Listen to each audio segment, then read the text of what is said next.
Good Monday evening, everybody. Welcome inside the studio. Chad Rosema here with you to put the finishing touches on another 5-day stretch of our harness action as we're well into full swing of our summer schedule. And believe it or not, we're almost at the end of July.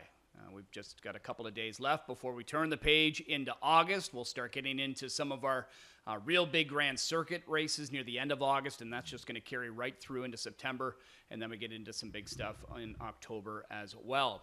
As I welcome in Randy Waples, our Hall of Fame analyst here today. Hard to believe that, it feels like it was just yesterday with the NA Cup, and as I'm talking here, I just looked at my phone, I'm like, July 27th? We're almost done the month of July already. Yeah, heading into, I always found that you kind of realize that summertime's ending when the Battle of Waterloo comes along. Yeah, and that's you know what I mean? Today, and that's coming along pretty soon there. So, that usually to me meant that, summer was kind of coming to an end. I know it sounds a little bit foolish because we still got August to go, but I always looked at summer as being like about, maybe the third week of May, and then that's when we start to get into our summer. But it just seems like the last few years, June's not much of a summer. Well, and it felt like we had a late start. Yeah. We had that terribly long winter. And, a lot of rain. Yeah, then spring seemed to just kind of hang around like a bad cold, too. And so it feels like we haven't really been into the summer weather just yet. We obviously had some days that, you couldn't really enjoy because of the smoke, and the wildfires. And,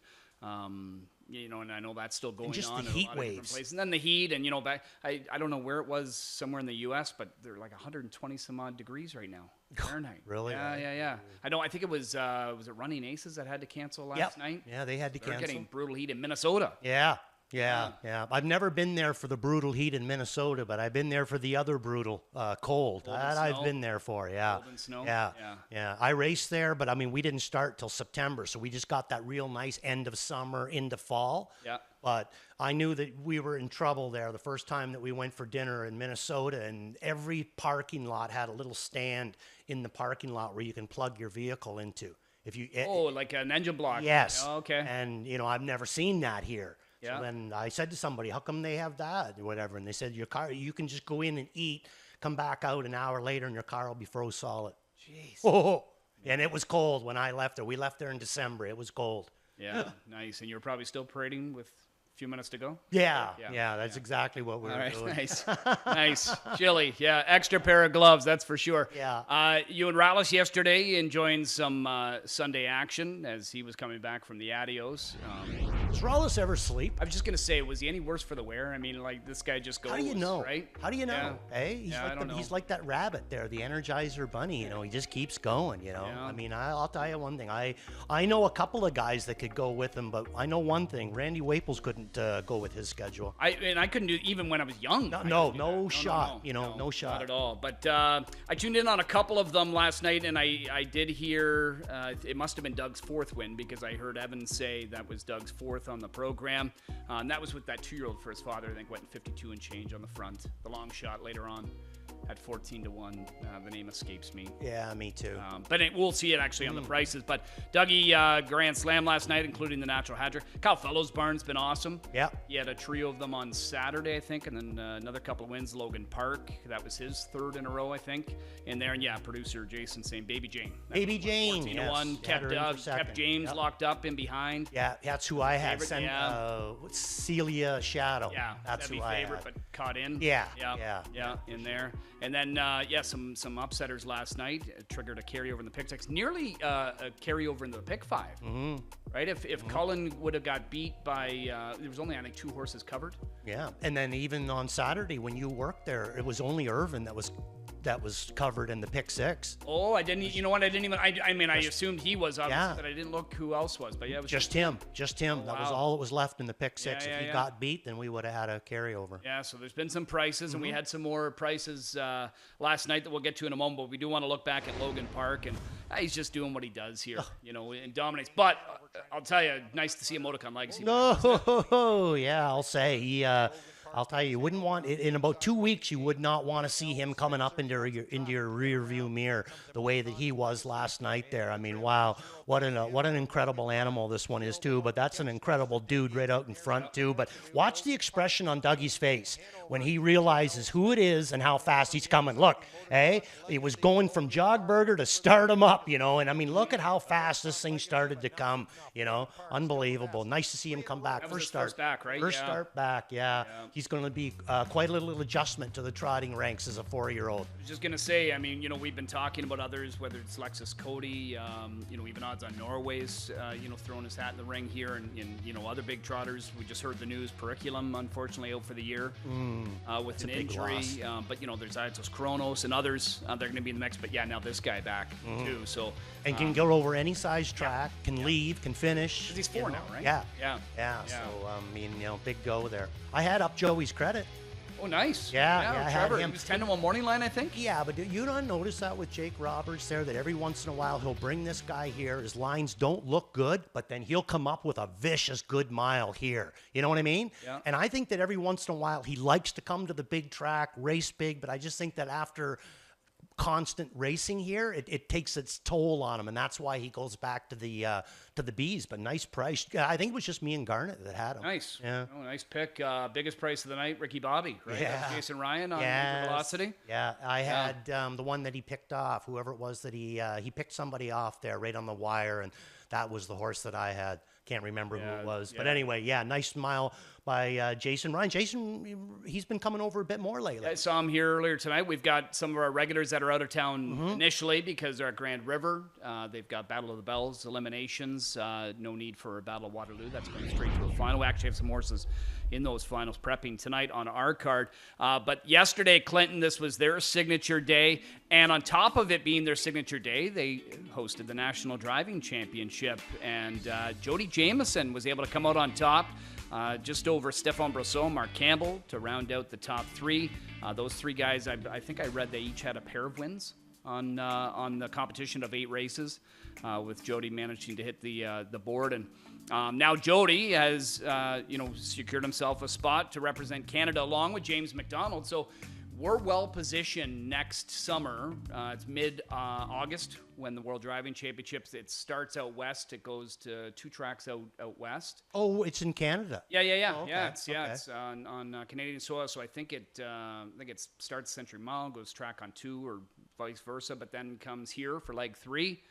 Then goes to 3 Rivers and then wraps up in PI. Oh, nice. Yeah. Well, one thing about it, I mean, these two have been through this competition many times. They both won it twice. Yeah. So, I mean, you know, we're well represented because these guys are both veterans, you know, and they both take it down multiple times too. Yep. Right? James is a couple of times. James 2 now. Jody definitely a couple of times. Jody was 01 and 11, I think. Yeah. James, so, you know, James was last year and then 2017? Something like that, yeah. But James won it the first year, I think, when he just started to kind of do Something good. Like that. Yeah, but we're loaded. Yeah. We got ringers. Yeah, no, we're well positioned. So congratulations to that. Steve Condren winning the Legends Day Hall of Fame trot. Nice to see. He won pretty handily too, didn't he? I don't know if he won handily. I think Saftik was coming hard. I didn't see the race. I'm just going by what they said. I saw a picture online. But they said Condren got to the front, Greek removed with Time All Rigs, and Steve said, stay out there. Oh, there was some hardball, according to Mark McAlvey. I just tuned in right on the end of the race, and all I heard was Mark McAlvey say something about, we got some hardball going on here or something, and then Condren win. But Saftik was coming hard on the end with PC Peterbilt. Yeah, they had a beautiful day for it. I heard the crowd was great. Were you talking to your dad at all? Did he say it was great? Or? Texted him. He said the racing was amazing. Yep. He said the crowd was huge. And I think he said they bet over 130,000 that day. Yeah, I think I did see that. Yeah, that's a huge bet for Clinton. Yeah. So And a lot of that money, too, for those out there, a lot like on the Legends Day, I'm not sure if it's just Legends like that day or how it all works, but a lot of that money goes to charity. Supports the Clinton, you know, they always support a charity in Clinton. I knew there was an auction going, and then didn't they always have like a meal after? Yeah. So they always do really well out of that. So thanks for everybody that goes to Legends Day and supports it. So Clinton had their big day. Grand River's going to have theirs coming up on the holiday Monday here on the Civic a week from today. As we look at what we've got going on here, the stats over the last week, this guy has just been on fire. And this isn't just last week. No, I mean, and look at the win percentage difference in numbers. Yeah. You know, I mean, usually you're going to, if you see one guy way up there, there'll be another guy in there too. You know what I mean? Like with a big high number. But look, he's just owning this place right now. Well, in the last 5 days, I looked too, to go along with that 12 out of 44, 300,000 in earnings. That's not a bad week. Yeah, for sure. Okay, you'll take that. Nice to see Mark McDonald on there. We know that he's been winning. You know, there's been a couple of cards where he's getting multiple wins lately, which is nice to see. Louis James and then the two Henrys, Trevor and Travis. Travis had a really, really good night. Saturday, didn't he? Saturday night. Yeah, including some prices in there. And then Kyle Fellows, we just talked about. He's been on fire lately as well. But, you know, we know Doug, obviously. Well, that's going to bring along Greg, because Greg and Doug won 5 that one night together.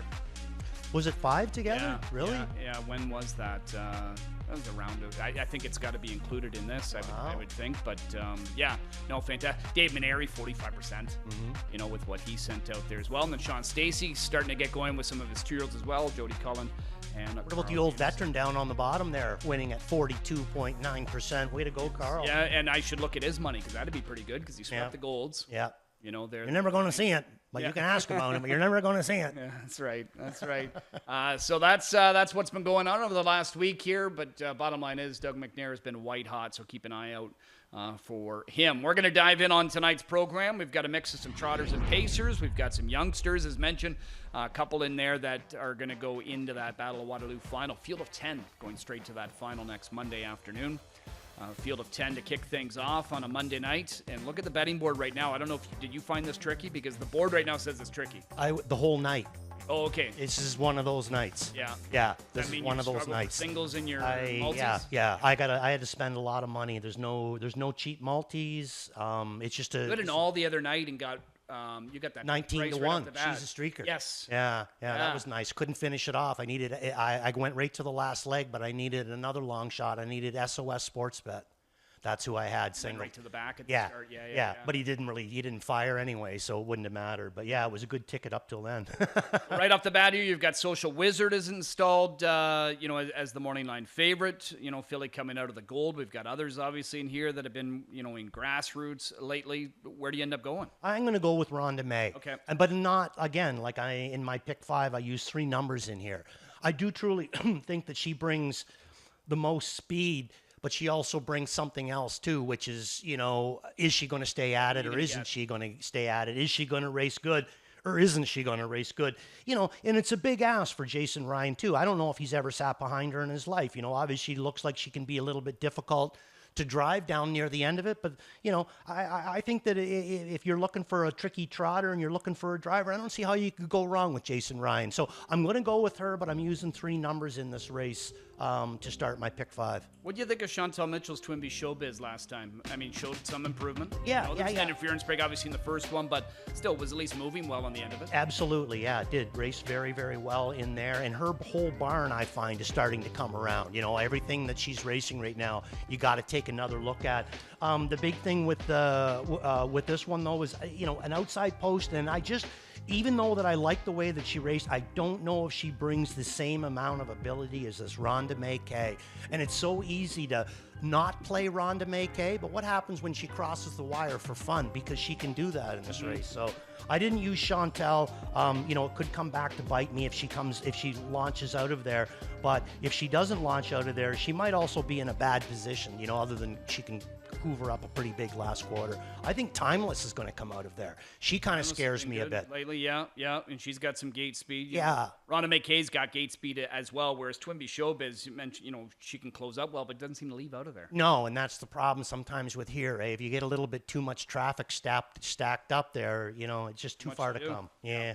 We're going to skip over 2 for now. We're going to go to race number 3. We've got a handful of 2-year-old colt and gelding pacing events here tonight. Non-winners of 1 or 10,000 lifetime, a group of 9. I mentioned the Battle of Waterloo attracted 10 entrants, so they're just going to go straight to a final with a pair of trailers. One of them is in here, Slick Draw. So Slick Draw is going to actually kick off his career. So, Steve and Laura decided to pay this guy into the Battle of Waterloo. And, that was without even having a pari-mutuel start. But the qualifier's been pretty good. Well, that's what I was going to say. Would not lead you to believe that this thing trained down real good? Yeah, I would have to think they're high on it. Yeah, they already, they slick draw. They had the quick draw happening with this guy. I'm going to throw him in for third. I think that obviously Steve and Laura are pretty high on this colt, you know what I mean? And he's qualified good, just like you said, but he does draw the rail, and he is going to be his first lifetime start. So I'm going to throw him in for third. I think there's a lot of talent there, but I don't know how aggressive he's going to want to be with them. Where I'm going to go, Chad, is the 5-horse total account, Greg McNair. I thought both of his lifetime starts, he stoked up big movement on the end of it. You can see his very first lifetime race, he went 26-1 on the end of it, but a middle or a back half in 54-3. First lifetime start. That's incredible. And then he comes out his next start in the Tompkins gears, with a bad post, gets away towards the back, but comes 54 flat in this one and drops his overall time down to 52-4. I think he's got some big movement on the end of it, this son of Stay Hungry. So he's going to be my top pick. And we have a replay. Actually, of this guy. And, like I said, I mean, Todd Ratchford, I think he's picking himself up a live drive here. I think if he puts him into play, this could be interesting. So way at the back, this 8-horse you can see with Dougie towards the back of the pack here. But again, I got him down as okay on the end of it in this race, but I had him down as sneaky good on the end of it in the race prior to that. So both times, to me, he's impressed me on the end of it. And what I like about him already is Dougie's looking. He's not back there, he's looking to see where he can, if there's going to be room to show this, but they just keep going. And now he just puts them away. You know what I mean? This isn't a maiden. This is the Tompkins gears. He's not going to pick up anything. Why empty him out for a 6th, So he puts it away and he just leaves it. But what I liked about him is when he come off the turn, he's looking to see. So obviously there was some go there in there. And I think that this is an incredible drop down for this guy. Cattle Tracks, I got him up, but he doesn't seem to be finishing his miles. And then the Makaiza course, I got him down in on the bottom. And again, I'm just kind of relying on the fact that maybe they're not going to want to go too hard on slick draw his first start. And total account, maybe they'll change their style up and keep him a little closer. Yeah, I mean, I don't see Steve going to the well. But no. I think he's just going to want to see him finishing well. Mm-hmm. But he could win. Yeah, he could. Yeah, we're not saying that he wouldn't win, but he I just could. think he's going to want to do it easy. Could very well win. As for total account, I mean, I think the main thing you talked about is just the competition last time. I mean, you look at Shalom Hanover, has already generated buzz. Yeah. He obviously came back to win impressively. Mascarpone was able to win on the weekend as well. Might even be others that came out of that same race to win next time out. And he raced against Go-Go Gadget. Yeah, he's just in a. This is a good spot to kind of get things going. Yeah, I think so. And McNair's barn's been hot. Exactly. All right, that's a look at race 3. We're going to turn the page to the 4th. A little more interest in race number 4 tonight because the pick 6 has got a carryover. Nearly 5,400. It's going to seed the pool. Thanks to the long shots that came through last night. Jason Ryan again, part of that. Dougie was also a part of that with Baby Jane.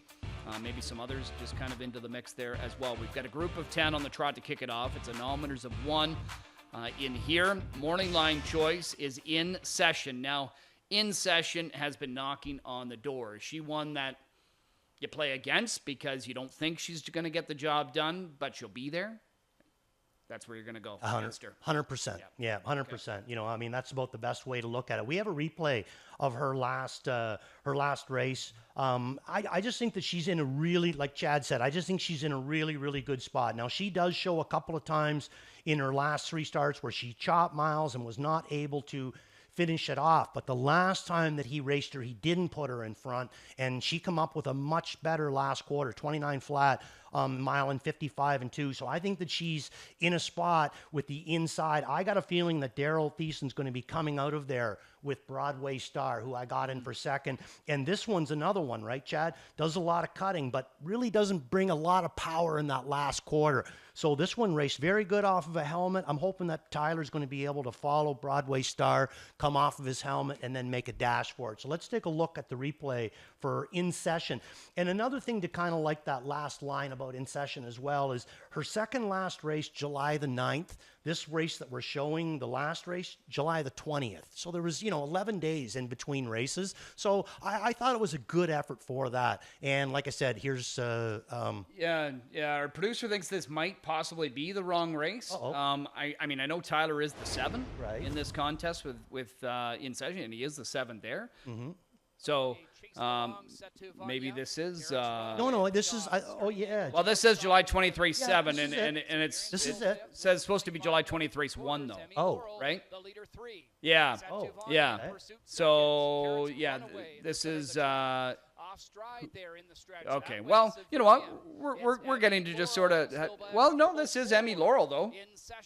Yeah, no, this is the right replay. I think so, too. Yeah, so this is the right replay. I just found she was a little better when she had somebody to hunt. And I honestly do think that he's going to be able to follow along on Daryl's back with a horse that, maybe doesn't show a lot on the end of it, too. And as long as he times that move, stays there as long as he can, and then takes a shot at them, I think he can get her a win. Yeah, so the only correction there, ladies and gentlemen, for those of you tuning in, if you want to go back and look at it yourself, is July 20th, race 1. That was the only thing that was incorrect in there. So got to see In Session. A horse that was in there, and I don't know where she was going to finish, but she intrigued me going into that last race was Jenny DeVee. Mm-hmm. Because, trotted okay on the end of the mile. I know, she made an early miscue, but then hooks wheels in the stretch there. So, how much did that rob of her? What was she really going to offer? Christophe Roux's going to drive here tonight. And we should update his stats because he had a couple of wins at Hiawatha Saturday night. Yeah. So, yeah, Chris back in the bike. Yeah. So he had a couple of wins there in some grassroots action. So nice to see. But yeah, Jenny DeVee, one that it looks like they're obviously still trying to figure out, but there's some talent there. Yeah. She's got ability. No doubt about that. I mean, I don't know how hard he's going to want to be in here with her tonight. He might be out of position where I just honestly think that it's going to line up 8-3. Yeah. Okay. All right.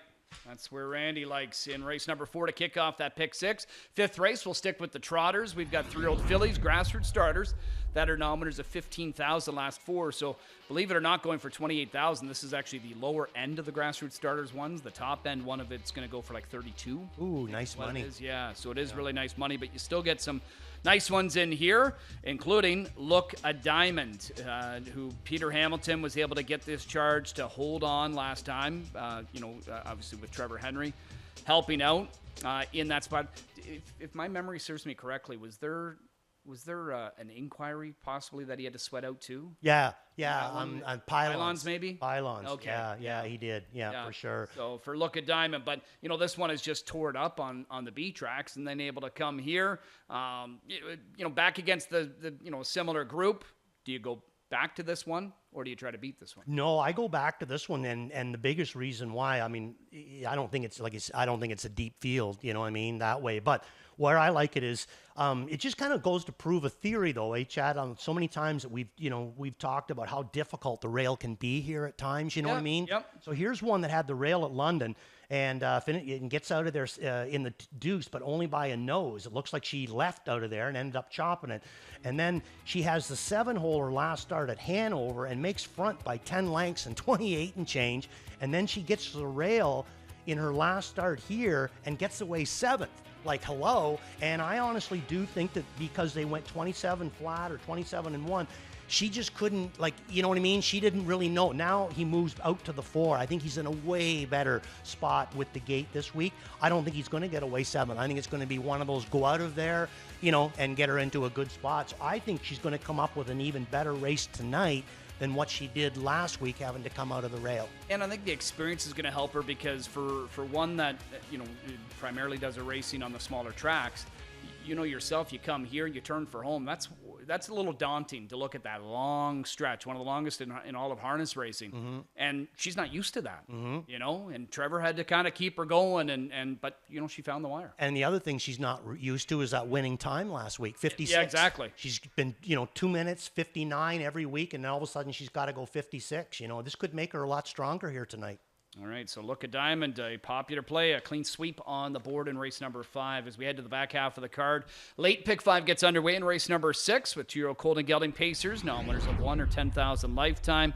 And the only one here that's going into the Battle of Waterloo is Gaetan Bears, calm before storm. And, he's got a nice one here. He does. Yeah. Good for him. Always nice to see Froggy in the winner's circle there. He's a really, really good guy. Used to be my dad's blacksmith at one time for a long time. Yep. Yeah, really, really good, fantastic blacksmith, I guess would be the better word to describe him. But best of luck to Gaetan. Got that one in for second. Captain Cavalier going to go for in for third with this one. And then Mark the Mechanic used him down in on the bottom. But this is my favorite 2-year-old so far, and really he hasn't done anything flashy, but there's just something about him that I really, really like, and that's the 2-horse. Hamilton Hanover is going to be my top pick in here, and we got a replay to show of his Tompkins gears. If you're looking for something flashy, you're not going to see it. But watch Tyler's body language as he's driving this horse. Now, this is 2 weeks in a row. The first week that he raced him, he had good movement on the end of it, didn't do anything with him, and he paces the back half in 53-4. First lifetime start. Whew.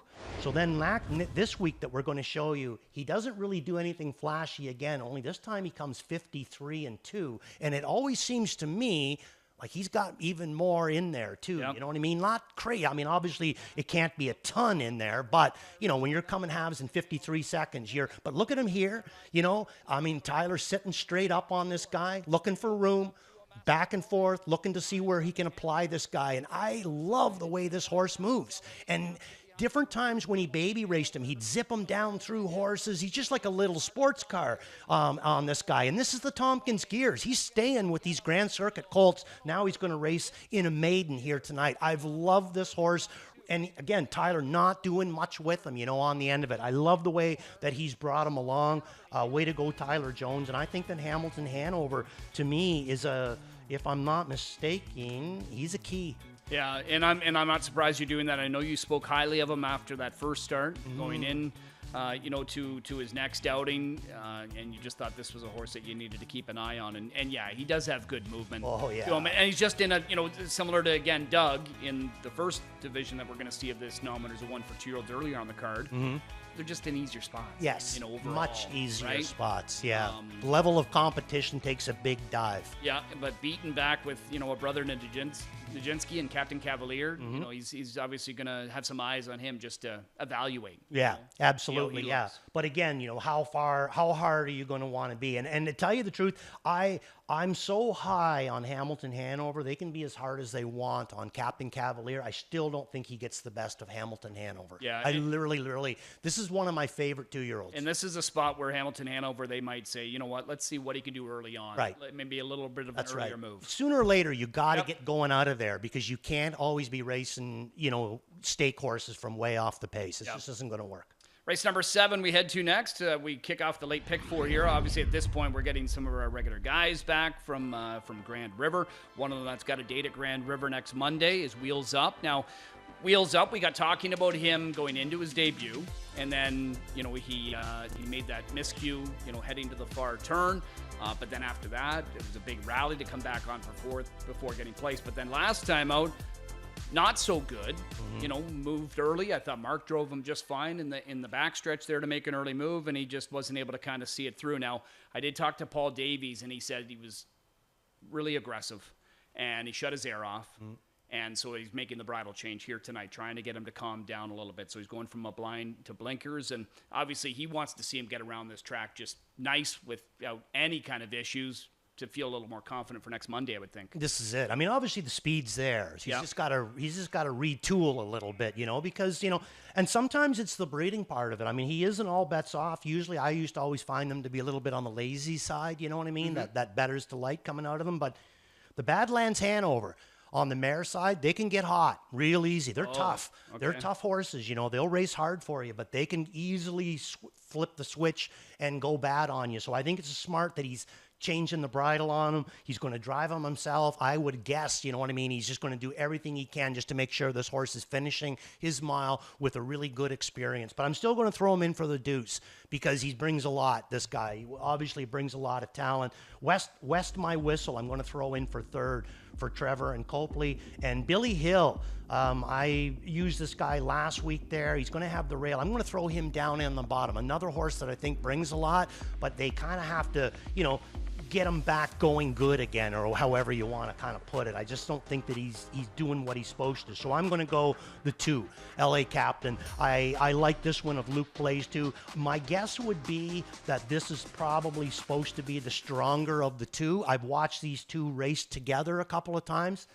Between him and Hamilton, are yeah, you talking? I'm not saying that this is the better one of Hamilton. You know what I mean? He might be. You know, it'd be interesting to ask Luke on that. He might be the better of the 2, but I'm still going to lean a little bit more towards Hamilton Hanover. But I really like this colt too, and he's going to be my top pick in here. And the theme tonight in these 3 different 2-year-old races is horses just taking advantage or supposed to take advantage. Exactly. And the other thing is too, is and you said you've always said your favorite race of the year is the Metro. Yep. At some point, you got to start putting these horses into play and seeing what you got. It's only a few weeks away. That's right. So you got to start, being a little bit more aggressive with these horses. And if I'm not mistaken, this might be,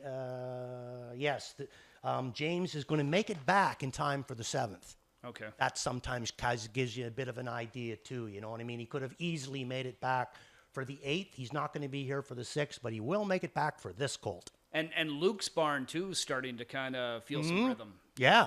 He had that 2-year-old trotter win from the rail the other night that Bob drove. Second start out. The yeah. well-bred one. Dream Trade? Was it Dream Trade? Yes, the one out of Forbidden Trade. Yeah, was that the one? Yeah. Wasn't it Dream Trade? No, it was the Walner. Oh, it was the Private Access brother. Right, That's what it was. right. Yeah. Yes, and then Private Access. Private Access won last night. Well, the one Emoticon Legacies back great. good again. So yeah, things are starting to kind of heat up for that. That's for sure. Okay, over to race number 8. Trotters here to kick off the final pick 3. Now winners of 3 or 50,000 life. Captain Nathan has come up 6. So this guy sitting on his last race was good, but now next time he's going to race, he's going to have a stale date. He is. He's had to miss a couple of outings. Hopefully he's back here soon. We've got a field of 8. Yankee Boost has been fantastic. He's obviously one you gotta figure to be a player in here.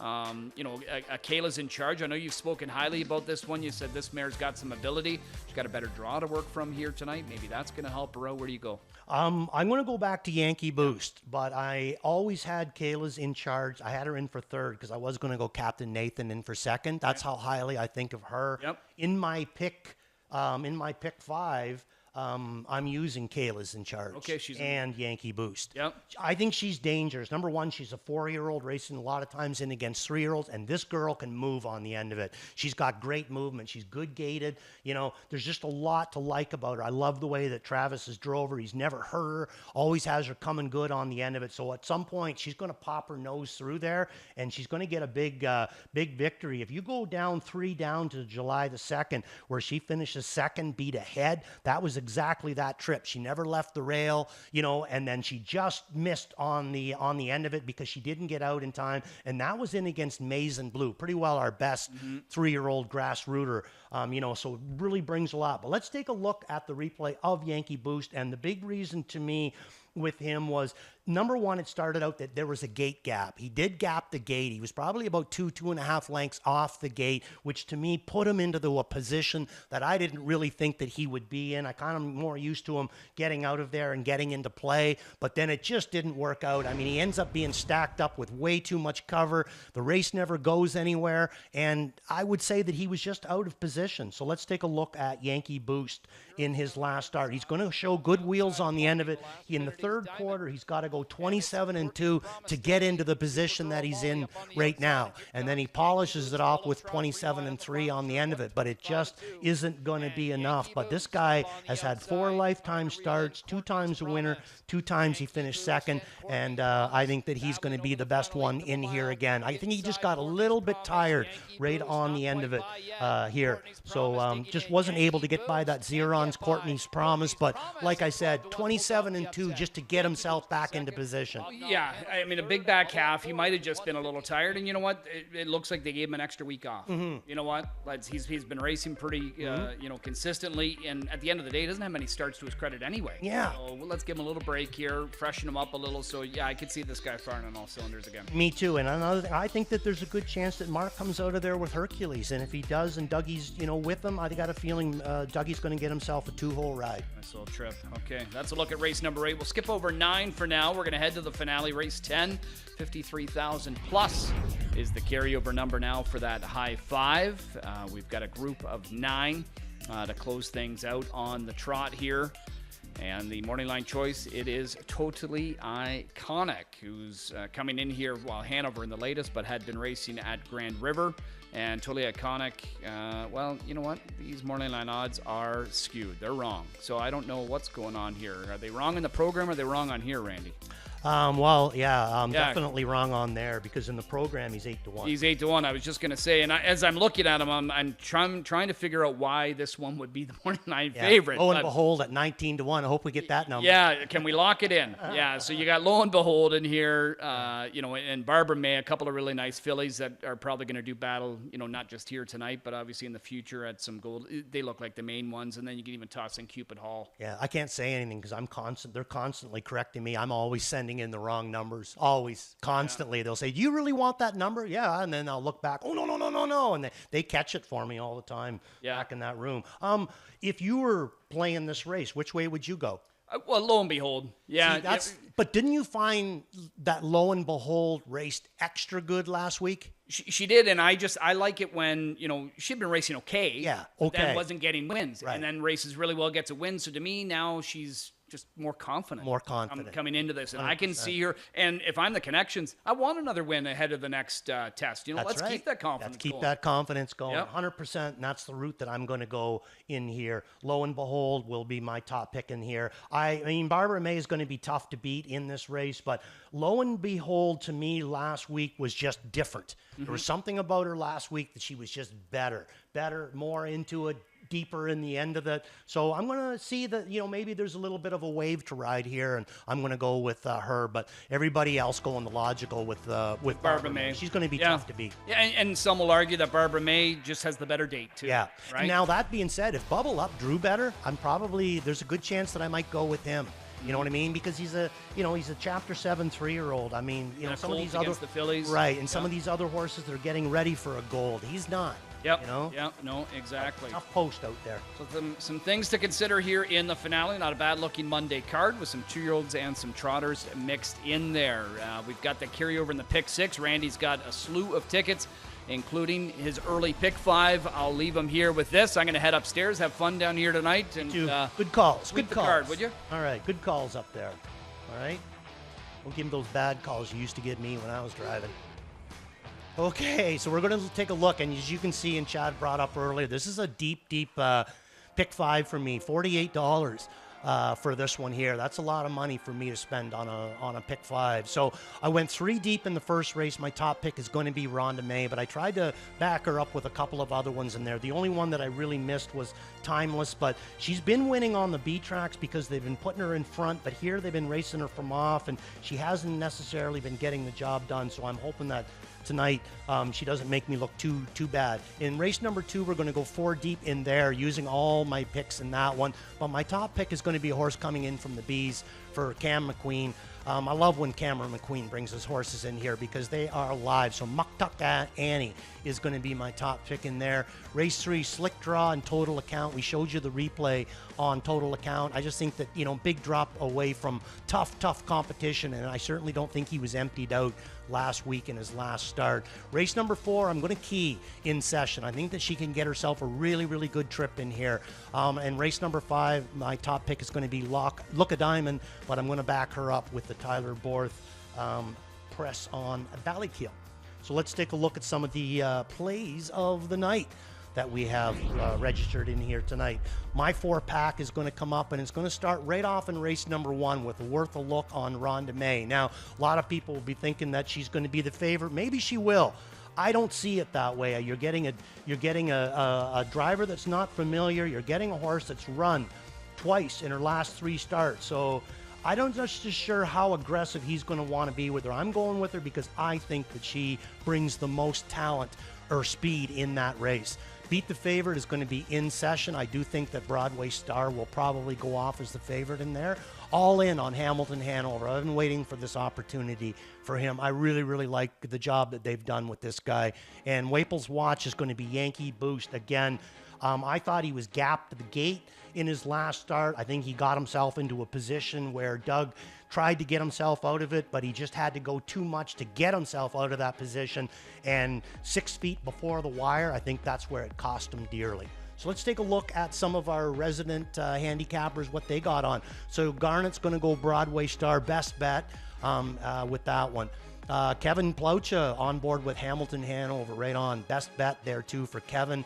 And Ghislaine Paquette going to go with Hercules in here. Pay attention. I agree with Ghislaine. Hercules is sitting on a big effort. And you got to remember too, he's a 5-year-old racing in against a lot of young horses. So when they do decide to pull the trigger on this guy when he's good, he's going to be tough to beat. So maybe it might be tonight. So that'll be it for us. We're going to pay a couple of pay some bills with some commercials. I'll be back to talk to you after Chad introduces race number 1, and let's see what this group looks like on the track. Stick around.